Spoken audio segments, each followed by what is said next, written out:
हर हर महादेव। ओम शिवं नमस्तुभ्यम। ओम नमः शिवाय। दोस्तों, आप शिव महापुराण के शतरुद्र संहिता का श्रवण कर रहे हैं। ओम गणेशाय नमः। ओम नमः शिवाय। नंदीश्वर बोले, हे मुनीश्वर, अब मैं आपको भगवान शिव के यज्ञेश्वर अवतार के बारे में बताता हूँ। एक बार देवताओं और असुरों ने मिलकर सागर के गर्भ में छिपे अमूल्य रत्नों और धरोहरों को निकालने के लिए क्षीर सागर का मंथन किया। मंथन करते समय सर्वप्रथम विष निकलने लगा और संसार उस विष की ज्वाला में भस्म होने लगा। यह देखकर देवता और दानव भयभीत हो गए और भगवान शिव की स्तुति करने लगे। भगवान शिव सदा ही अपने भक्तों की रक्षा और कल्याण करते हैं। उन्होंने अपने भक्तों का दुख दूर करने के लिए उस विष को पी लिया। विष पीने के कारण उनका गला नीले रंग का हो गया और वे नीलकंठ नाम से विख्यात हुए। तत्पश्चात देवता और दानव नए उत्साह और जोश के साथ दोबारा समुद्र मंथन करने लगे, जिससे अनेकों बहुमूल्य रत्न, हीरे, जवाहरात और अमृत का प्रादुर्भाव हुआ। अमृत निकलने पर देवताओं और असुरों में युद्ध होने लगा। तब राहु नामक असुर अमृत कलश चुराकर भाग खड़ा हुआ। यह दृश्य चंद्रमा ने देख लिया और उसका पीछा किया। विष्णु जी ने अपने सुदर्शन चक्र से उसकी गर्दन काट दी, क्योंकि उसने अमृत पी लिया था, इसलिए सिर कटने के बाद भी वह मरा नहीं। तब से राहु चंद्रमा को डराने लगा। भगवान शिव ने चंद्रमा की रक्षा करने के लिए उसे अपने सिर पर धारण कर लिया। देवताओं ने असुरों से अमृत कलश छीन लिया और अमृत पान कर लिया। अब उन्हें अपने पर अभिमान होने लगा और वे अपने बल की प्रशंसा करने लगे। जब इस बात का ज्ञान त्रिलोकीनाथ भगवान शिव को हुआ कि देवता मदांध हो गए हैं, तब उन्होंने देवताओं को होश में लाने के लिए अपने मन में निश्चय किया। भगवान शिव यक्ष का रूप रखकर देवताओं के पास पहुँचे। देवता उनसे अपने बल की प्रशंसा करने लगे। देवताओं की गर्वपूर्ण बातों को सुनकर यक्ष रूप धारण किए भगवान शिव बोले, हे देवताओं, तुम्हारा यह अभिमान और गर्व झूठा है। सच्चाई यह है कि तुम्हारा निर्माण करने वाला स्वामी कोई और है। तुम गर्व में भरकर उसे भूल गए हो। तुम में अहंकार और अभिमान आ गया है। अभी मैं तुम्हारे बल की परीक्षा लेता हूँ। यह कहकर उन्होंने एक तिनका धरती पर रखा और कहा कि हे बलशाली देवताओं, अपने पराक्रम और बल से अपने अस्त्र शस्त्रों का प्रयोग करके इसे काट दो। तब सब देवता अपने बल और पराक्रम को सिद्ध करने के लिए उस तिनके पर प्रहार करने लगे, परंतु सबके अस्त्र शस्त्र व्यर्थ हो गए। वे उस तिनके का कुछ भी न बिगाड़ सके। वह तिनका अपने स्थान से जरा सा भी नहीं हिला। यह देखकर सब देवताओं को बहुत आश्चर्य हुआ। देवता आश्चर्यचकित होकर एक दूसरे को देख ही रहे थे कि आकाशवाणी हुई। आकाशवाणी बोली, देवताओं, यक्ष के रूप में ये कोई और नहीं, स्वयं भगवान शिव है, जो सबके परमेश्वर, रचनाकर्ता, पालनकर्ता तथा विनाश करता है। आकाशवाणी सुनकर सब देवताओं को अपनी भूल का एहसास हो गया और वे यज्ञेश्वर भगवान शिव को प्रणाम करके उनकी स्तुति करने लगे। शिव जी ने यज्ञेश्वर रूप रखकर देवताओं का घमंड दूर कर दिया। फिर सबको आशीर्वाद देकर वहां से अंतर्धान हो गए। नंदीश्वर बोले, हे महामुने, अब मैं आपको त्रिलोकीनाथ भगवान शिव के दशावतारों के बारे में बताता हूँ। भगवान शिव के पहले अवतार को महाकाल कहा जाता है और यह प्रभु के भक्तों को भक्ति और मुक्ति प्रदान करता है। देवी महाकाली अपने भक्तों को सदा उनकी मनोवांछित वस्तु प्रदान करती है। तारा नामक दूसरा अवतार सेवकों को सुख तथा भक्ति मुक्ति देता है। भील नामक तीसरा भुवनेश अवतार भुवनेश नामक भील शक्ति का है। चौथा षोडश विद्वेश की षोडश शक्ति का है, जो महादेव जी के परम भक्तों को सुख प्रदान करने वाला है। पांचवा भैरव की गिरिजा नामक भैरवी शक्ति है, जो उपासना करने वालों की सभी कामनाएं पूरी करती है। छठी छिन्न मस्तिका नामक शक्ति भक्तों के मनोरथों को पूरा कर उन्हें शांति प्रदान करती है। भगवान शिव शंकर का सातवां अवतार धूम्रवान है, जिससे धूम्रवती शक्ति फल देने वाली हुई। आठवें अवतार का नाम बगला है और बगलामुखी शक्ति महा आनंद देने वाली और भक्तों का कल्याण करने वाली है। शिव जी का नवा अवतार मातंग नाम से हुआ, जिससे मातंग शक्ति उत्पन्न हुई। देवाधिदेव भगवान शिव के 10वें अवतार के रूप में कमल का प्रादुर्भाव हुआ, जिससे कमला नामक शक्ति उत्पन्न हुई। यह शक्ति अपने भक्तों का पालन करने वाली तथा अभीष्ट फल प्रदान करने वाली है। त्रिलोकीनाथ कल्याणकारी भगवान शिव द्वारा लिए गए ये 10 अवतार सज्जन पुरुषों एवं उनके परम भक्तों को सदा सुख प्रदान करने वाले हैं। भक्तवत्सल भगवान शिव इन अवतारों द्वारा अपनी भक्ति में लीन रहने वालों को अपनी सच्ची भक्ति और मुक्ति प्रदान करते हैं। देवादिदेव महादेव जी द्वारा धारण किए गए ये 10 अवतार तंत्र शास्त्र से संबंधित है। ये 10 अवतार अद्भुत हैं एवं इनकी महिमा दिव्य है। भगवान शिव की ये 10 शक्तियाँ शत्रु को मारने के कार्य में प्रयुक्त होती है। ये 10 दिव्य शक्तियाँ दुष्टों को दंड देती हैं और ब्रह्म तेज में वृद्धि करती है। नंदीश्वर बोले, हे मुने, अभी मैंने आपको कल्याणकारी भगवान शिव के 10 अवतारों के बारे में बताया। अब मैं उन्हीं शिव जी के 11 अवतारों के बारे में बताता हूँ। इन्हें सुनने से असत्य के दोषों से उत्पन्न होने वाली बाधा दूर हो जाती है। पूर्व समय में एक बार देवराज इंद्र अपनी नगरी अमरावती को छोड़कर चले गए। यह देखकर उनके पिता कश्यप ऋषि को बहुत दुख हुआ। मुनि कश्यप भगवान शिव के परम भक्त थे। उन्होंने इंद्र को बहुत समझाया और स्वयं काशी नगरी आ गए। वहां उन्होंने पवन पावन गंगा जी में स्नान के पश्चात विश्वेश्वर लिंग के दर्शन किए और उसी के पास एक अन्य शिवलिंग की स्थापना की। उस लिंग की स्थापना कश्यप मुनि ने देवताओं के हितों के लिए की थी।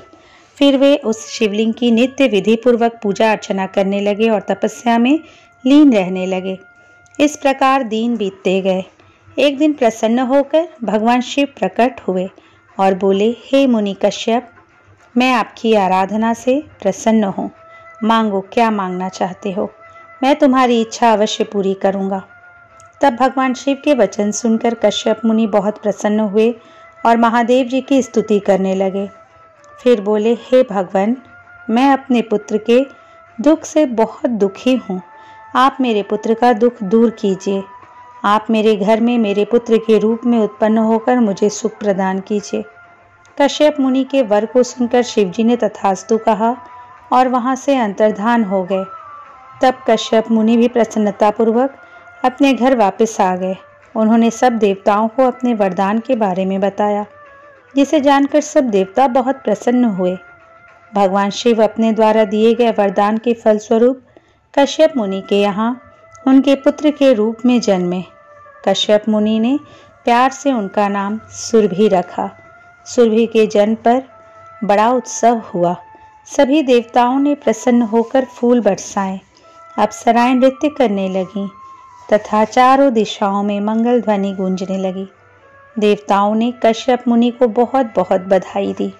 तत्पश्चात सुरभि के बड़े होने पर उनसे कपाली, पिंगल, भीम, विरूपाक्ष, विलोहित, शास्ता, अजपाद, आपिर, बुद्ध, शंभु, चंड तथा भव नामक 11 रुद्रों ने जन्म लिया।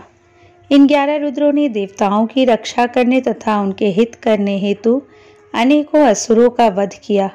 फिर उन्होंने दैत्यों द्वारा अधिकृत किया स्वर्ग का राज्य वापस ले लिया और उस पर फिर से देवराज इंद्र का राज्य हो गया। ये 11 रुद्र आज भी देवताओं की रक्षा करने के लिए स्वर्ग में विराजमान रहते हैं। नंदीश्वर बोले, हे महामुने, परम तेजस्वी तपस्वी महर्षि अत्रि, जो देवी अनुसुईया के पति थे, ब्रह्मा जी की आज्ञा से ऋक्षकुल नामक पर्वत पर, जो कि विंध्याचल के पास में स्थित था, पुत्र की कामना से घोर तपस्या की। उनकी तपस्या दिन प्रतिदिन और भीषण होती चली जा रही थी, जिससे तेज अग्नि की ज्वाला प्रकट हुई और उससे सब लोक जलने लगे। तब सब देवताओं ने मिलकर ब्रह्मा जी से प्रार्थना की। ब्रह्मा जी सब देवताओं को साथ लेकर भगवान श्री हरि विष्णु की शरण में गए। वहां उन्होंने विष्णु जी को महर्षि अत्रि की तपस्या से उत्पन्न ज्वाला के विषय में बताया। तब श्री हरि बोले कि परमेश्वर भगवान शिव ही इस समस्या को दूर कर सकते हैं, इसलिए हमें उनकी शरण में जाना चाहिए। तत्पश्चात श्री हरि ब्रह्मा जी व अन्य देवताओं को साथ लेकर भगवान शिव की शरण में गए। कैलाश पर्वत पर पहुंचकर सबने त्रिलोकीनाथ भगवान शिव को नमस्कार किया और उनकी स्तुति करने लगे। उन्होंने महादेव जी को अत्रि मुनि की तपस्या के बारे में बताया। तत्पश्चात तीनों ब्रह्मा, विष्णु और शिव जी अत्रि मुनि को वरदान देने के लिए गए। उनके पद चिन्हों को पहचान कर अत्रि मुनि ने उन तीनों की अलग अलग स्तुति करनी आरंभ कर दी। अत्रि बोले, हे ब्रह्मा, विष्णु, शिव, आप सभी इस संसार में सबके लिए आदरणीय और पूजनीय हैं। आप सबके ईश्वर हैं और इस सृष्टि का सृजन, रक्षा और विनाश करने वाले हैं। भगवान, मैंने तो पुत्र प्राप्ति हेतु भगवान शिव का पूजन आराधन किया था, परंतु आप तीनों के एक साथ दर्शन पाकर मैं धन्य हो गया हूँ। प्रभु, मुझे मेरा इच्छित वरदान दीजिए। मुनि अत्रि की प्रार्थना सुनकर त्रिदेव बोले, हे महामुने, हम तुम्हारी उत्तम तपस्या से प्रसन्न हैं। हम तीनों देवता एक समान ही हैं और हम में एक ही अंश है। हमारे वरदान से तुम्हारे 3 पुत्र होंगे जो हम तीनों के अंश होंगे। यह कहकर ब्रह्मा, विष्णु और शिव वहां से अंतर्धान हो गए। अत्रि मुनि वरदान पाकर खुशी से झूम उठे और वापस अपने आश्रम में आ गए। वहां पहुंचकर उन्होंने अपनी पत्नी अनुसुईया को वरदान के विषय में बताया, जिसे सुनकर वे भी हर्षित हो उठी। समय बीतता गया। निर्धारित समय पर देवी अनुसुईया ने 3 पुत्रों को जन्म दिया, जो कि स्वयं भगवान शिव, ब्रह्मा और विष्णु का अंश थे। ब्रह्मा जी के अंश से चंद्रमा, विष्णु जी के अंश से दत्त तथा भगवान शिव के अंश से दुर्वासा जी की उत्पत्ति हुई। दुर्वासा जी ने सूर्य वंश में उत्पन्न राजा अम्बरीश, जो कि सप्तद्वीप के स्वामी थे, की परीक्षा ली। एक दिन राजा अम्बरीश ने एकादशी का व्रत रखा। तब दुर्वासा जी अपने शिष्यों को साथ लेकर उनके राजमहल में गए। उधर अम्बरीश ने सब ब्राह्मणों को भोजन कराने के उपरांत जैसे ही जल पिया, दुर्वासा ऋषि वहां पहुंचकर उन पर नाराज होने लगे। वे बोले, राजन, हमें निमंत्रण देकर बुलाने पर भी आपने हमारा इंतजार नहीं किया और हमें भोजन कराने से पहले ही जल पी लिया। अब तुम्हें अपनी करनी का फल अवश्य भुगतना होगा। यह कहकर दुर्वासा जी ने राजा अम्बरीश को सांप से भस्म करना चाहा, परंतु उसी समय उनकी रक्षा हेतु सुदर्शन चक्र आ गया और वह दुर्वासा मुनि को ही जलाने लगा। तभी आकाशवाणी हुई कि दुर्वासा जी, अम्बरीश भगवान शिव का अंश है। यह सुनकर सुदर्शन चक्र शांत हो गया। तब राजा अम्बरीश ने दुर्वासा जी के चरण पकड़ लिए और उन्हें उत्तम भोजन करा कर विदा किया। एक बार दुर्वासा जी ने मर्यादा पुरुषोत्तम श्री राम की परीक्षा ली। उन्होंने श्री राम से कहा कि आपके और हमारे बीच होने वाली बात में कोई बीच में न आए। जब वे दोनों एकांत में बैठकर वार्तालाप कर रहे थे, लक्ष्मण वहां चले आए। तब रामचंद्र जी ने अपने प्रण के अनुसार अपने भाई लक्ष्मण का त्याग कर दिया। उनकी दृढ़ता से दुर्वासा मुनि प्रसन्न हुए और उन्हें आशीर्वाद देकर वहां से अपने स्थान को चले गए। इसी प्रकार एक बार उन्होंने श्री कृष्ण जी की भी परीक्षा ली थी। जब भगवान विष्णु ने कंस का वध करने के लिए कृष्णावतार लिया, उस समय उनकी प्रसिद्धि चारों ओर फैल गई। वे ब्राह्मणों को प्रेम भाव से जिमाते थे। उनकी ख्याति के कारण एक बार दुर्वासा जी कृष्ण की परीक्षा लेने के लिए पहुंच गए। उनकी सेवा से प्रसन्न होकर उन्होंने कृष्ण को वज्र के समान शरीर होने का वरदान दिया। एक बार द्रौपदी ने दुर्वासा जी को स्नान करते देखकर उन्हें वस्त्र दान किया था। तब उसके फलस्वरूप दुर्वासा जी ने उन्हें वरदान दिया था कि जब तुम पर विपत्ति आएगी तो यह वस्त्र बढ़कर तुम्हारी रक्षा करेगा। और दुर्योधन द्वारा किए गए चीरहरण के समय उसी वरदान ने उनकी रक्षा की थी। इस प्रकार मुनि दुर्वासा ने अनेक वरदानों से प्राणियों की रक्षा की। नंदीश्वर बोले, हे महामुने, एक समय की बात है। भगवान शिव, जो कि महान लीलाधारी है, भगवान श्री हरि विष्णु का मोहिनी रूप देखकर उन पर मोहित हो गए। कामदेव के बाणों से आहत होकर रामचंद्र जी के कार्यों को सिद्ध करने हेतु उन्होंने अपना वीर्यपात कर दिया। तब उस वीर्य को पत्ते पर रखकर सप्तऋषियों ने देवी अंजनी के कान में पहुंचा दिया। समय आने पर देवी अंजनी गर्भवती हुई और उन्होंने महाबली और पराक्रम युक्त वानर रूपी शरीर वाले हनुमान को जन्म दिया। बाल्यकाल में हनुमान बड़े ही वीर व पराक्रमी थे। वे बहुत चंचल भी थे। बाल लीला में उन्होंने सूर्य को फल समझकर निगल लिया था और देवताओं की विनती पर उसे मुक्त किया। यह जानने के बाद कि हनुमान भगवान शिव के अंश से जन्मे हैं, सबने उन्हें अनेक वरदान व आशीर्वाद प्रदान किए। सूर्यदेव की कृपा से उन्हें सारी विद्याएं प्राप्त हुई। बालपन से ही हनुमान के हृदय में श्री राम का निवास था। भक्ति भावना से उनकी आराधना और सेवा करना ही उनका ध्येय था। उन्होंने श्री राम की सेवा हेतु अपना घर त्याग दिया। उनकी वानर राज सुग्रीव से भेंट ऋषिमुख पर्वत पर हुई, जिनकी पत्नी का हरण उसके भाई बाली ने किया था और उसे अपने राज्य से निकाल दिया था। हनुमान भी सुग्रीव के साथी बनकर उनके साथ रहने लगे। जब रामचंद्र जी वनवास काट रहे थे और दुष्ट रावण ने उनकी पत्नी देवी जानकी का अपहरण कर लिया था, उस समय उनकी भेंट हनुमान से हुई थी। हनुमान ने अपने आराध्य श्री राम को पहचान लिया और उनके चरणों में अपना सर्वस्व समर्पित कर दिया।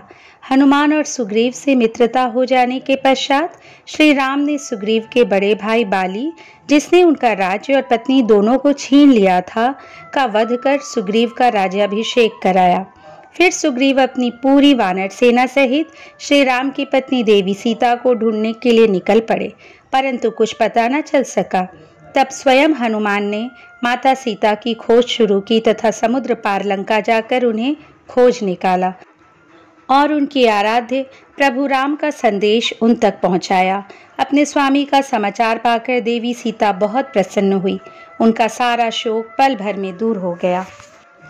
माता सीता को राम जी का संदेश देकर हनुमान ने राक्षसों को सबक सिखाना शुरू किया। उन्होंने सारी अशोक वाटिका को नष्ट कर दिया, सारे वृक्षों को उखाड़ कर फेंक दिया। जब रावण के सैनिकों ने उन्हें देख लिया तो रावण के सामने जाने हेतु उन्होंने अपने को कैद करा दिया।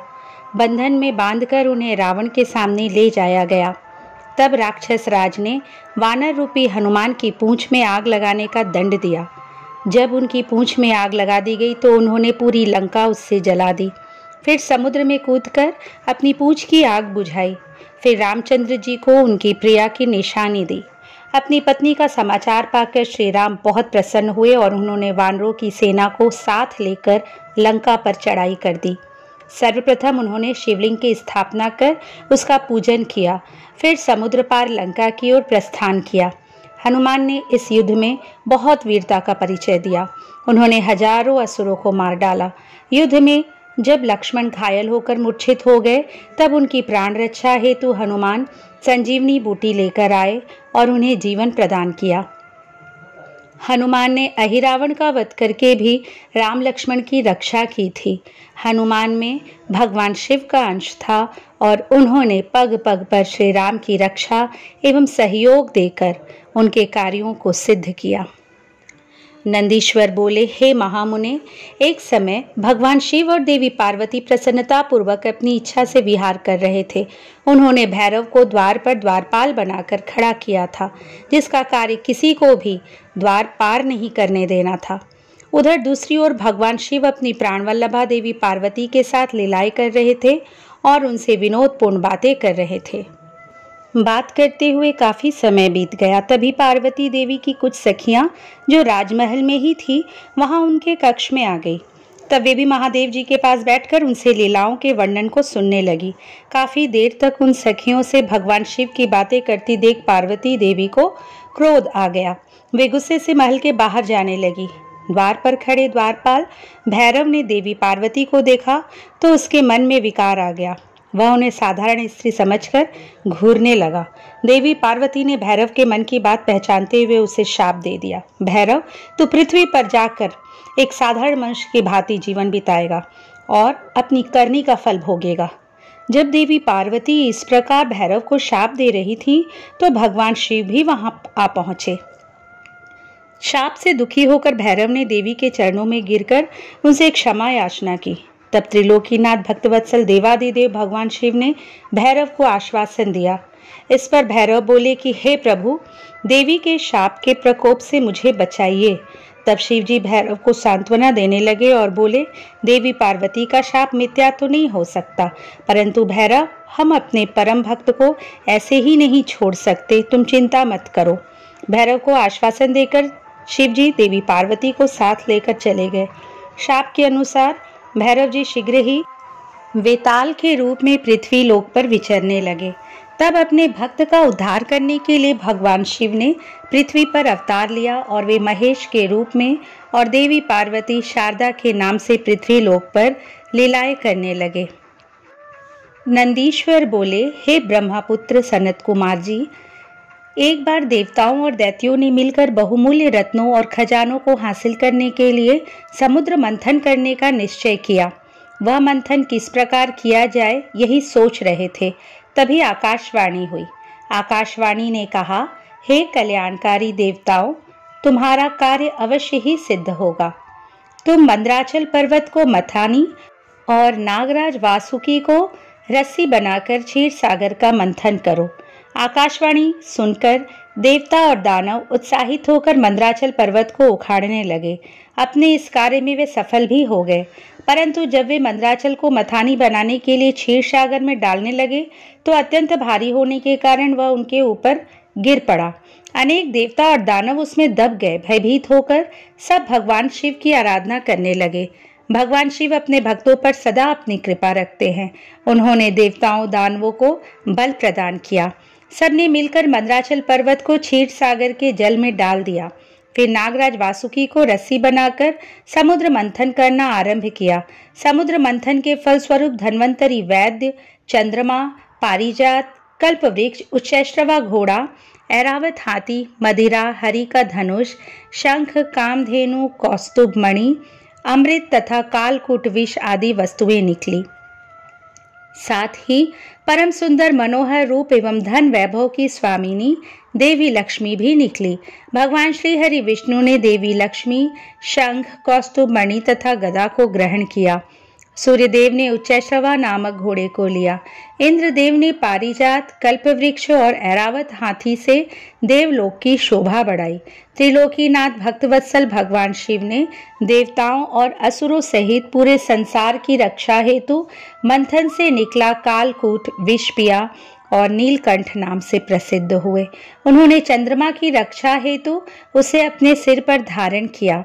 असुरों ने रमण कराने वाली मदिरा को लिया तो मनुष्यों ने धन्वंतरी वैद्य को ग्रहण किया। मुनिजनों ने कामधेनु को ग्रहण किया। तत्पश्चात सबसे अंत में निकले अमृत कलश को देखकर सब उसे लेने के लिए झपटे। देवता और असुर दोनों ही अमृत पीना चाहते थे। असुरों ने देवताओं से अमृत छीन लिया। दुखी देवता भगवान शिव की शरण में गए।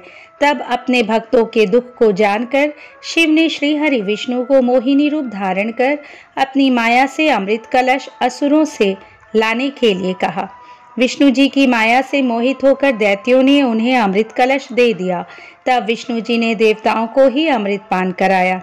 यह देखकर दैत्यों को सारी माया समझ आ गई। फिर वे बलपूर्वक अमृत पाने के लिए युद्ध करने लगे। घोर युद्ध हुआ। भगवान शिव और विष्णु जी की कृपा से देवता विजयी हुए और असुरों को विष्णु जी ने पाताल लोक जाने का आदेश दिया।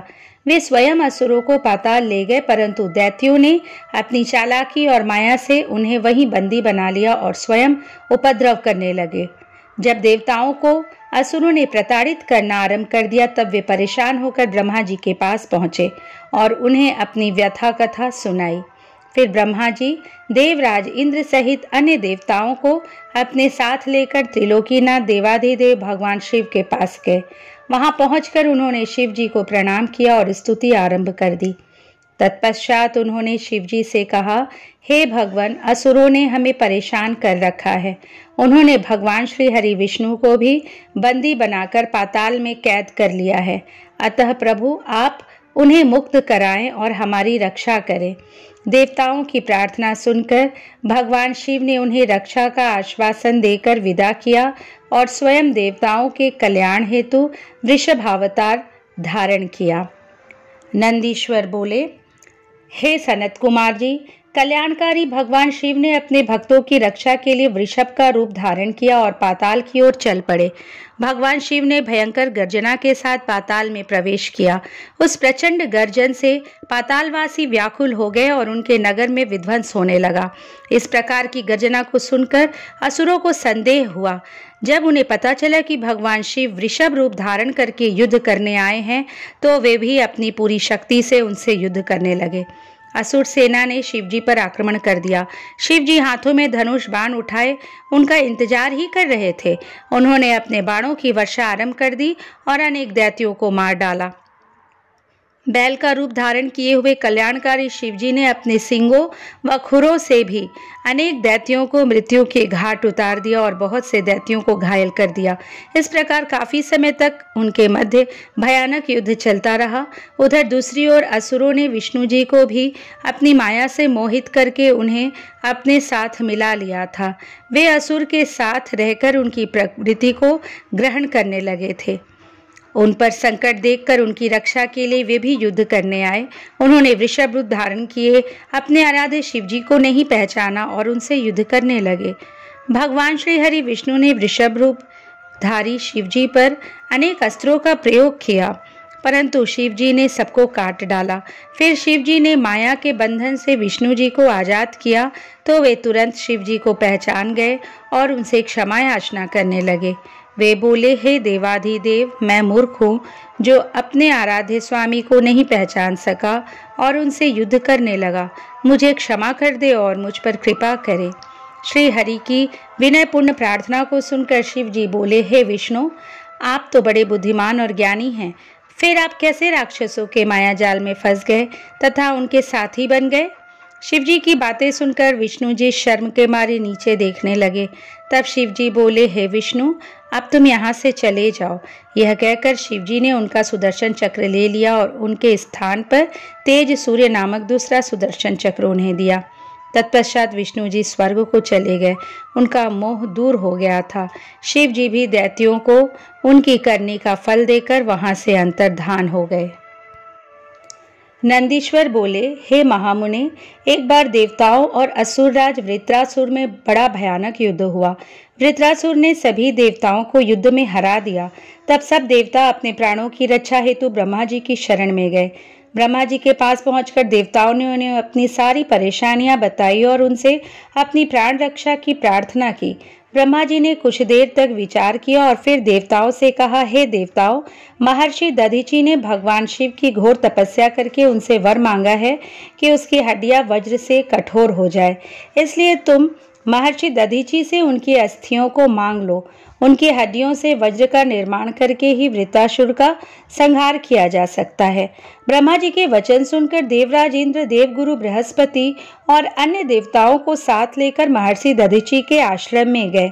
वहां पहुंचकर उन्होंने महर्षि को हाथ जोड़कर प्रणाम किया। देवताओं को अचानक इस प्रकार आया देखकर दधीची ने उनके आने का कारण पूछा। तब देवराज इंद्र ने उनसे कहा, हे महर्षि, आप परम शिव भक्त हैं और शिवजी से मिले वरदान के कारण आपकी हड्डियां वज्र के समान हैं। मुने, हमें अपनी अस्थियां दान करके हमारी रक्षा करे, क्योंकि वृत्रासुर का वध तभी संभव हो सकेगा। महर्षि दधीची ने मन ही मन सोचा कि परोपकार से बढ़कर कोई दूसरा कार्य नहीं है। तब देवताओं का कार्य सिद्ध करने हेतु उन्होंने भगवान शिव का स्मरण करते हुए अपने शरीर को त्याग दिया। देवता उन पर पुष्प वर्षा करने लगे। तब इंद्र को ज्ञात हुआ कि महर्षि ने अपने प्राणों को त्याग दिया है, तो उन्होंने कामधेनु द्वारा महर्षि दधीची की सब अस्थियां निकाल ली और वे अस्थियां त्वष्टा को देकर उससे वज्र का निर्माण कराने को कहा। देवराज इंद्र की आज्ञा से त्वष्टा देवताओं के शिल्पी विश्वकर्मा के पास गए और उनसे अस्थियों का सुदृढ़ वज्र बनाने के लिए कहा। विश्वकर्मा ने दधीची की अस्थियों से वज्र का निर्माण किया। इस प्रकार महर्षि दधीची की अस्थियों से निर्मित वज्र को पाकर देवराज इंद्र बहुत प्रसन्न हुए और असुर राज वृत्रासुर का वध करने के लिए चल दिए। उन्होंने युद्ध भूमि में जाकर वृत्रासुर को ललकारा और अपने वज्र से उस पर कठोर प्रहार कर उसे किसी पर्वत की भांति खंड खंड कर डाला। वृत्रासुर के मरते ही देवताओं की प्रसन्नता की कोई सीमा न रही। वे उत्सव करने लगे, चारों ओर मंगलगान होने लगे। तथा देवता इंद्र की स्तुति करने लगे। उधर दूसरी ओर जब महर्षि दधीचि की पत्नी सुवर्चा को घर के सारे काम पूरे करके जब वो बाहर आई तो अपने पति को न देखकर सशंकित हो उठी। देवता भी वहां नहीं थे। उसे निश्चय हो गया कि उसके पति के साथ देवताओं ने छल किया है। सुवर्चा ने देवताओं को कोसते हुए पशु बनने का शाप दे दिया। अपने मृत पति के पास जाने हेतु सुवर्चा ने जब चिता में प्रवेश चाहा तभी आकाशवाणी हुई, हे प्राज्ञ, तुम ऐसा मत करो क्योंकि तुम्हारे उदर में महर्षि का तेज विद्यमान है। शास्त्र कहते हैं कि गर्भवती स्त्री को सती नहीं होना चाहिए। आकाशवाणी सुनकर सुवर्चा आश्चर्यचकित हो गई। उसने वहीं पड़ा हुआ एक पत्थर उठा लिया जिससे अपना गर्भ विदीर्ण कर दिया। उसके गर्भ में एक महादिव्य शरीर वाला परम कांतिवान बालक उत्पन्न हुआ। वह भगवान शिव का ही रूप था। अपने पुत्र को पाकर देवी सुवर्चा बहुत प्रसन्न हुई, परंतु अगले ही पल उन्हें अपने पति का वियोग सताने लगा। सुवर्चा ने अपने पुत्र को चूमा और अगले ही पल उसे पीपल वृक्ष के मूल में लिटा दिया और बोली, हे पुत्र, तुम इसी वृक्ष के पास निवास करो और सभी मनुष्यों के साथ प्रेम का व्यवहार करो। यह कहकर सुवर्चा समाधि लेकर अपने पति के पास चली गई। देवी सुवर्चा समाधि लेकर शिवलोक पहुंची और अपने पति के साथ आनंद पूर्वक निवास करने लगी। उधर दधीचि मुनि के पुत्र को भगवान शिव का अवतार जानकर ब्रह्मा जी, श्री हरि, विष्णु, इंद्र आदि सब देवता वहां आए और उस बालक को वहां पाकर बहुत प्रसन्न हुए। ब्रह्मा जी ने उसके जात संस्कार विधि पूर्वक संपन्न करके उस बालक का नाम पिप्पलाद रखा।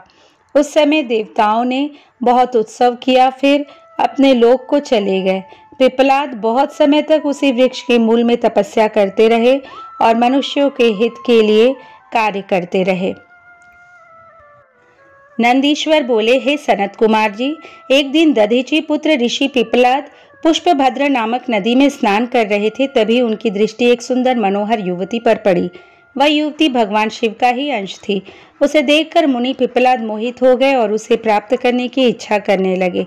उन्हें ज्ञात हुआ कि वह परम सुंदरी राजा अनरण्य की पुत्री है। यह जानकर मुनि पिप्पलाद राजा अनरण्य के घर पधारे और उनसे उनकी पुत्री का हाथ मांगा। ऋषि की बातें सुनकर राजा सोच में डूब गए कि मैं अपनी प्रिय पुत्री, जो कि सदैव राजसी ठाट बाट से रही है, को कैसे एक योगी के साथ ब्याह दूं, जिसके न कोई रहने का ठिकाना है न खाने पीने का। इस प्रकार राजा अनरण्य को सोच में डूबा देख ऋषि पिप्पलाद को क्रोध आ गया और वे राजा से बोले, हे राजन, तुम मुझे अपनी कन्या खुशी से सौंप दो, अन्यथा मैं तुम्हें तुम्हारे राज्य सहित भस्म कर दूंगा। मुनि की बातें सुनकर राजा अनरण्य भयभीत हो गए। उन्होंने अपने राज्य और प्रजा की रक्षा हेतु अपनी पुत्री पद्मा का विवाह सहर्ष मुनि पिप्पलाद से कर दिया। प्रसन्न होकर मुनि पिप्पलाद अपनी पत्नी को साथ लेकर आश्रम पहुंचे और आनंद पूर्वक वहां रहने लगे। ऋषि पत्नी पद्मा ने अपने पति की खूब सेवा की। वह हमेशा मन, वचन और कर्म से अपने पति की सेवा शुश्रूषा में लगी रहती थी। उससे ऋषि को 10 महात्मा और तपस्वी पुत्रों की प्राप्ति हुई। मुनि पिप्पलाद ने अनेक लीलाएं की। उन्होंने संसार में किसी से भी निवारण न होने वाली शनिश्चर की पीड़ा को हरने का प्रयत्न किया। ऋषि ने अपने अनुयायी शिष्यों को यह वरदान दिया कि जन्म से लेकर 16 वर्ष तक की आयु वाले शिव भक्त मनुष्यों को शनि की पीड़ा नहीं हो सकती। यदि शनि मेरे इस वचन को झुठलाने के लिए ऐसा करेगा तो भस्म हो जाएगा। इसलिए शनि का प्रकोप कभी भी 16 वर्ष की आयु से कम के मनुष्यों पर नहीं पड़ता है। तात, मनुष्य रूप धारण करने वाले ऋषि पिप्पलाद का यह चरित्र मैंने तुम्हें सुनाया है।